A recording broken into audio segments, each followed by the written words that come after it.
Edgar Morin, bonjour. Bonjour. Comment allez-vous? Ben ça, je tiens le coup. Donc vous avez en tout cas une très bonne mine. Merci d'être avec nous et d'avoir accepté cet échange. Les 100 citoyens tirés au sort de la région Occitanie pour cette première convention citoyenne vous écoutent. Ils ont de 19 à 76 ans, viennent des 13 départements. Certains votent aux élections, d'autres pas. Mais toutes et tous ont accepté de participer à la convention citoyenne qui va conseiller les élus de la région sur les changements nécessaires qui doivent être décidés en novembre prochain. Alors, lors de la première session qui a eu lieu à Toulouse il y a 2 semaines, il y a deux interrogations qui sont apparues parmi les participants. Et l'une portait sur la légitimité des citoyens pour une telle tâche. Est-ce que les citoyens sont légitimes pour travailler sur un sujet qui est la transformation de la région pour résoudre les crises écologiques, sociales et sanitaires? C'était une première question. Et l'autre qui est ressorti, un autre doute, c'est sur les conséquences de leur travail de citoyens sur les décisions des élus. Alors, vous qui vous êtes penché sur cette question de la démocratie participative, qu'est-ce que vous leur diriez face à ces doutes qui sont apparus? Les citoyens sont-ils légitimes?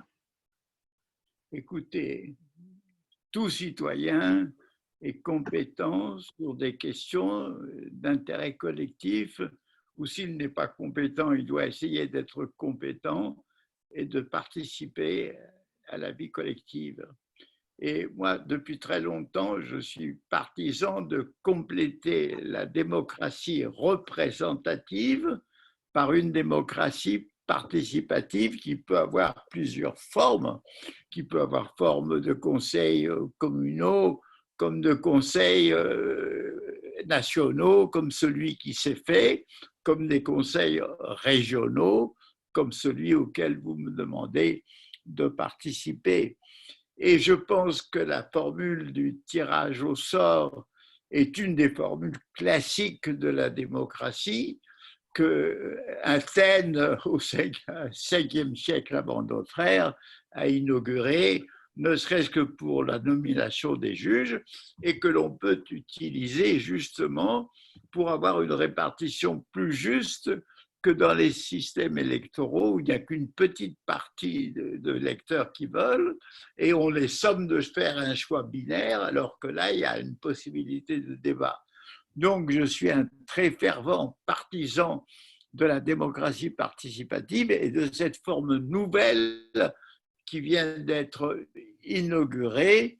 Et je pense aussi que les avis de ce Conseil doivent être pris au sérieux par les autorités, que ce soit les autorités gouvernementales au niveau national ou les autorités régionales ici.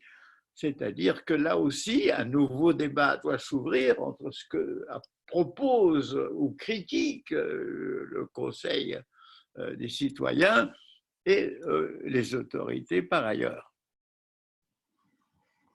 Ça demande, c'est un sérieux changement d'habitude d'une part de reconnaître la compétence de tout citoyen et d'autre part d'en tenir compte dans les décisions. Et pour vous, quand vous dites que vous militez, vous avez développé des arguments pour cette démocratie, c'est l'argument principal pour vous, c'est lequel? Mon argument principal, c'est que notre démocratie représentative est insuffisante. Et non seulement elle est insuffisante, elle connaît aujourd'hui une crise et des carences particulières. Pourquoi? Parce que beaucoup de partis se sont sclérosés, d'autres se sont quasi décomposés, qui se créent des coalitions hétéroclites, c'est-à-dire que dans le fond, il y a une vacuité de pensée politique au sein du monde de la démocratie représentative du Parlement, et que aussi les gouvernants, et surtout avec notre système présidentiel, planent quasi au-dessus de la vie quotidienne et ne souvent n'ont pas conscience de ce que la vie du citoyen normal qui prend le tramway ou le métro et qui se bat à son travail à des heures fixées et obligatoires. Donc, si vous voulez, moi je pense que c'est très bien que ça parte des citoyens pour monter vers le haut et qu'un dialogue s'établisse. C'est une période de crise. Vous savez, depuis longtemps, on parle de démocratie participative, mais je pense que la crise de la démocratie, qui est malheureusement universelle, vous le voyez dans tous les pays d'Asie, d'Afrique et malheureusement quelques-uns d'Europe et qui nous menacent, vous avez besoin de cette démocratie à tous les niveaux. Je ne dis pas que ce sont des solutions magiques qui résolvent tous les problèmes, mais au moins les aspirations sont traduites et après il s'agit de les hiérarchiser, de les mettre en ordre. Ce n'est qu'un début, il faut arriver à la formulation d'une politique. C'est ce que nous allons faire ici avec cette convention citoyenne. Dans votre livre « La Voix », vous associez la démocratie participative à la nécessaire éducation populaire et vous l'associez aussi sur l'éthique du cœur qui doit habiter les décideurs. Alors, parce que cette remontée, ce dialogue qu'il y a entre citoyens, se combine à cette question de l'éducation de tous et donc l'éducation populaire. Et quand vous dites que les décideurs doivent faire preuve de qualité de cœur et d'une éthique, en fait, si on part du principe que tout citoyen est un décideur, c'est aussi une invitation que vous faites à toute personne de développer ses qualités de cœur. C'est quelque chose dont on parle peu en politique. Est-ce que vous accepteriez de nous en dire un peu plus? Comment voyez-vous comment ça peut se matérialiser, surtout ce que ça peut changer? Alors, il y a deux choses que vous me dites. La première, c'est une éducation collective. Et je pense que déjà, le cadre de la démocratie participative est un cadre où se crée une certaine intelligence collective par les échanges et l'entre-éducation des uns et des autres. D'ailleurs, je pense que l'intelligence collective n'est pas la somme des intelligences individuelles, mais le produit justement synthétique de leur combinaison. Deuxièmement, moi je pense que là aussi, notre système d'éducation normale ne donne pas assez d'éléments aux esprits pour affronter les grands problèmes de la vie. Et que, par exemple, la complexité du monde, la complexité de la mondialisation, la complexité des interactions de toutes sortes, fait que vraiment, ceci n'est pas une façon de penser, de relier les connaissances, d'en faire la synthèse. Ça nous manque. Donc, d'ailleurs, moi, un de mes projets, dans le cadre de ma chaire UNESCO à l'Université de Montpellier, est de constituer pour l'année qui vient une sorte d'université populaire ou de collège populaire où l'on enseigne ces choses nécessaires pour faire un bagage. Ce n'est pas pour endoctriner, c'est pour que les citoyens puissent se faire un voyage, citoyens de tous âges et de tous sexes. Voilà, ça c'est une question très importante. La deuxième question, vous avez parlé du cœur. Alors là, il faut penser qu'actuellement, nous sommes gouvernés par des chiffres, par le calcul, par des statistiques, par des PIB, par le calcul de la croissance. Or, le calcul peut connaître un certain nombre de réalités, mais il ne connaît jamais la vie humaine, il ne connaît ni l'amour, ni la peur, ni la haine, ni l'angoisse, ni tout ce qui nous fait vivre. Donc, le mode de calcul est une rationalité glacée, froide et insuffisante. Je pense qu'il faut être rationnel, mais la rationalité ne se réduit pas au calcul. Et d'autre part, vous savez que dans l'être humain, il y a deux pôles. Il y a le pôle de ce qu'on appelle la raison, l'homo sapiens, et le pôle un peu du délire, l'homo demas, et que tout être humain est polarisé entre les deux. Mais vous savez que la raison pure et froide, glacée, c'est presque une sorte de folie, et que la passion pure, qui n'est pas contrôlée par la raison, risque le délire, et que nous-mêmes, même dans un excès de colère, nous sommes un peu fous, un peu dingues.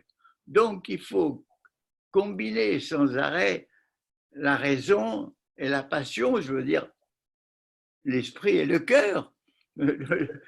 Si une pensée politique sans cœur, c'est la politique qui s'impose, qui réprime. La politique qui a du cœur, c'est celle qui comprend. Aujourd'hui, on parle beaucoup de care, vous savez, du soin, du souci pour autrui, de bienveillance. On a raison, c'est une vieille notion qu'avait Confucius, mais qui vaut aussi pour aujourd'hui, pour tous ceux qui sont au sommet de l'échelle, ou si vous voulez, au sommet des cordées, et qui ne doit pas se borner à tirer la cordée, mais aussi avoir de l'amitié et de la bienveillance. Moi, je crois que la crise nous a révélé à quel point étaient indispensables les tout petits, les éboueurs, les balayeurs, les caissières, tous ces gens qui font ces travaux humbles, ignorés ou méprisés, mais sans lesquels on ne peut pas vivre, alors que moi, je peux vivre sans les messieurs du 440. Donc, si vous voyez, voilà l'importance du cœur. Et qu'est-ce qui fait que c'est aussi difficile de mettre du cœur dans la politique? Mais bien Qu'est-ce qui sûr, bloque?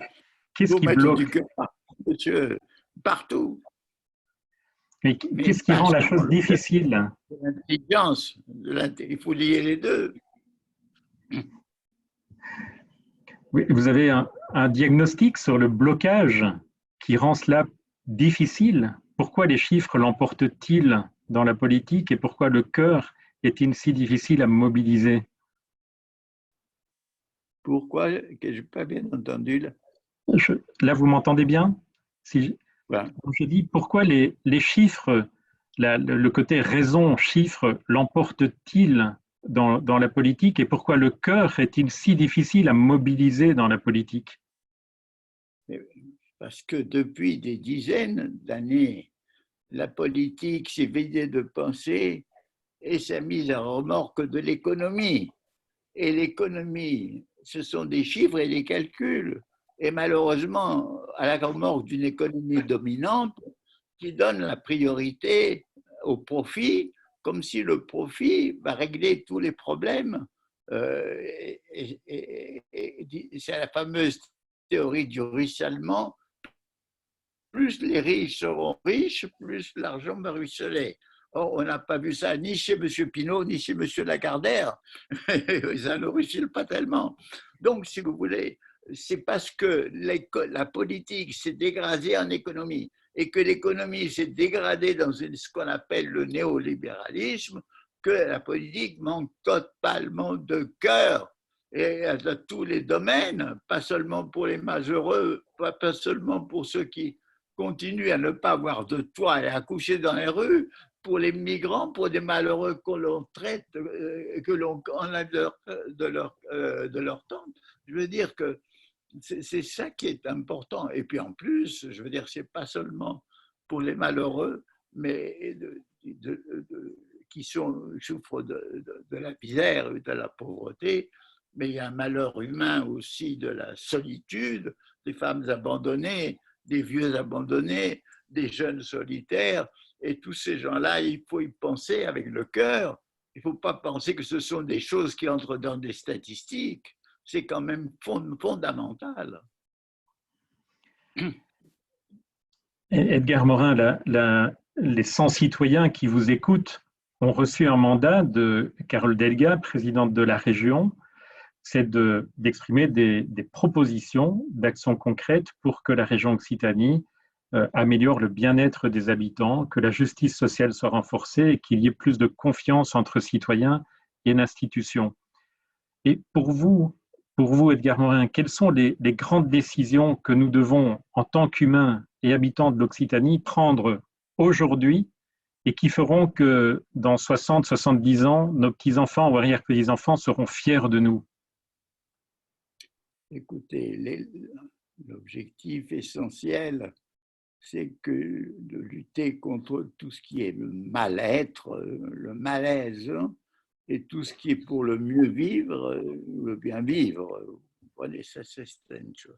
Alors, moi, je crois que, si vous voulez, je vois les éléments d'une politique qu'il faut rassembler. Bon, tout d'abord, je pense que les villes doivent être, on doit poursuivre une politique commencée de la désintoxication des villes qui sont polluées, des grandes villes bien entendu, et par là même de leur piétinisation de plus en plus grande, de développement des transports publics propres, de façon à favoriser le bien-être et la santé des habitants. Il y a cette désintoxication qui est capitale, qui a commencé et qui doit se poursuivre. Du point de vue rural, et surtout que l'Occitanie est un pays très riche du point de vue agricole, mais je crois aussi que c'est important, et la région a pleinement conscience, qu'il faut faire régresser l'agriculture et l'élevage industriel qui produisent des aliments insipides et parfois nocifs par tout ce qu'ils contiennent de pesticides, qui dégradent totalement les sols et par là même favoriser le retour de l'agriculture fermière, de l'agriculture biologique, agroécologique, comme on dit, d'une agriculture à l'échelle humaine, d'une polyculture, de quelque chose qui soit sain et qui permette une alimentation de proximité, comme ça se développe aujourd'hui.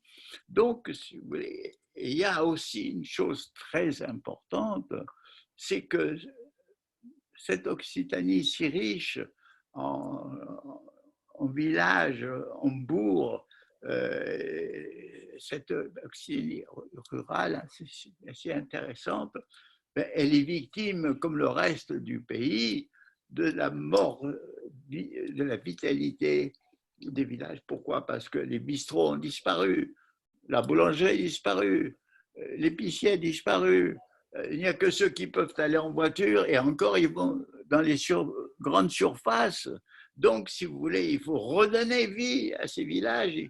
Moi, je connais des maires occitans, ne serait-ce que je pense qu'à le petit bourg qui s'appelle Seine, près de Carcassonne, où le maire, il a rétabli une buvette, une épicerie où on trouve des produits locaux de qualité, et ne serait-ce que ça commence à recréer un peu de convivialité entre des gens qui jusqu'alors vivaient enfermés chez eux à voir la télévision.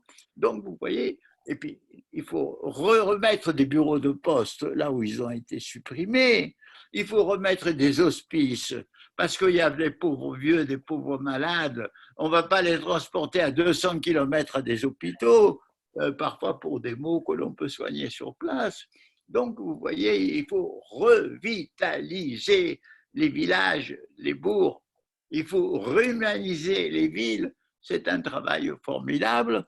Et moi, je pense que tout ceci s'inscrit dans une régénération politique, c'est-à-dire dans une grande politique qu'on peut déjà faire dans le cadre régional et qui est encore mieux dans le cadre national, c'est-à-dire qu'il soit écologique, c'est-à-dire qui vraiment travaille sur ce qu'on appelle l'environnement, sur d'ailleurs la biosphère, le reboisement, etc., qui soit écologique, économique, social, et tous ces termes sont liés, vous le savez, parce que finalement, d'où viennent les dégradations de la biosphère, de la Terre, partout, générale et globale et locale? Ça vient du déchaînement du profit de ces entreprises qui ne voient que leur intérêt immédiat et qui polluent tout. Donc, si vous voulez, c'est le déchaînement du profit qui a déjà appauvri toute une partie de la population, qui a appauvri la biosphère.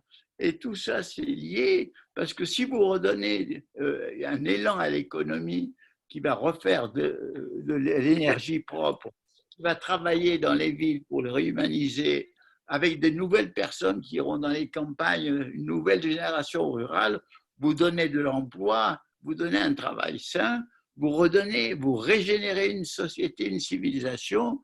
Et moi, si l'Occitanie se met à l'avant-garde de ce projet, je serai très heureux et je ferai tout pour, malgré mes forces vieilles et un peu dégradées, d'apporter mon concours.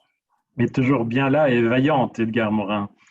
Euh, enfin la plupart des 100 citoyens entre les deux sessions ont parlé autour d'eux de ce processus et certains ont entendu du cynisme en disant c'est bien, mais à quoi bon?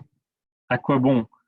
Qu'est-ce qu'on peut dire aujourd'hui aux personnes qui doutent ou qui sont cyniques par rapport à ces processus de réflexion politique pour préparer le monde de demain?